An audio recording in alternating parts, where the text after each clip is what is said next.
अकोली येथे चैत्रपंचमी निमित्त वर्षानुवर्ष चालत आलेली परंपरा पालखी यात्रा याही वर्षी 7 दिवसापासून मोठ्या उत्साहाने साजरी करण्यात येत असून सकाळी व सायंकाळी भागवत पारायण व भारूड कार्यक्रम मंदिरात आठवड्याभरापासून दिसून आले। यात मोठ्या संख्येने ग्रामस्थ श्रद्धेने उपस्थित राहून कार्यक्रमाची शोभा वाढवत दिनांक 7 एप्रिल रोजी भगतबुवा मंदिरातून पालखीची मिरवणूक काढण्यात आली। या पालखी मिरवणुकीत 2 पांढरे शुभ्र घोडे, वाद्य नगारे व परिसरातील महिला व पुरुष भजन मंडळ मोठ्या संख्येने उपस्थित होते। गावामध्ये मिरवणुकीत चौकात लंगरची व्यवस्था गावकऱ्यांनीच केली होती।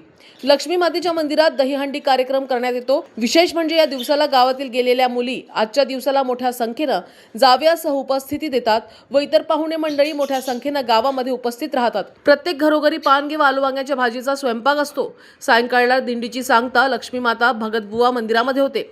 या कार्यक्रमाला परिसरातील तसेच बाहेर गावातील भाविक भक्तांची मोठ्या संख्येने उपस्थिती दिसून येते।